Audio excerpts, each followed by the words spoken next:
একটু ভিডিওটা শেয়ার করবেন, কেমন? আমি চাই এটা হিউজ শেয়ার হোক, রিয়েলি এটা আমার মন থেকে। আমি খুব বেশি একটা ভিডিও শেয়ার করার কথা বলি না, কারণ আমি মনে করি এটা মানুষের ব্যক্তিগত পছন্দ। সে শেয়ার করবে, লাইক করবে, কমেন্ট, এগুলো তার পছন্দ। এগুলো চেয়ে নিতে হয় না, এগুলো মন থেকে আসতে হয়। তুমি যাদের ওয়াজ প্রচার করো, তুমি যাদের কোরআন তেলাওয়াত প্রচার করো, তুমি তাদেরকে জিজ্ঞেস করো যে ইয়া শেখ, আমি আপনার এই ওয়াজ রেকর্ডিং করছি এবং আমি অন্য কাউকে আর এটা প্রচার করতে দেই না। আমি কপিরাইট করি, আমি স্ট্রাইক করি, আমি কাউকে এটা প্রচার করতে দেই না। আমি এটা নিজে করি এবং অন্য কেউ করলে আমি বিরোধিতা করি। সে তোমার বিরুদ্ধে চলে যাবে, বলবে না, তোমার অধিকার নেই দিন প্রচারে বাধা দেওয়ার। তুমি যেমন রেকর্ড করে এটাকে ছড়িয়ে দিচ্ছ, তোমার রাইট আছে, আল্লাহ তোমাকে আদেশ করেছে দ্বীনের দাওয়াত দেওয়ার জন্য, ঠিক সেভাবে অন্য কেউ এটাকে প্রচার করতে পারবে, সে অধিকার রাখে সে।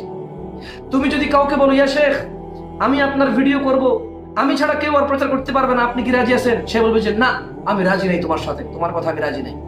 তুমি যদি বলো যে ইয়া শেখ, আমি আপনার এই কোরআনুল কারীমের তেলাওয়াত এটাকে আমি প্লে করব, প্লে করে কোরআনের আয়াত শেষ হোক না হোক মধ্যখানে আমি শুধু একটা নাচ দেখাবো, একটা গান শোনাবো 10 সেকেন্ডের জন্য, 2 পয়সা আমি পাবো, এতে কি আপনি আমার সাথে কাজ করবেন আমার হয়ে?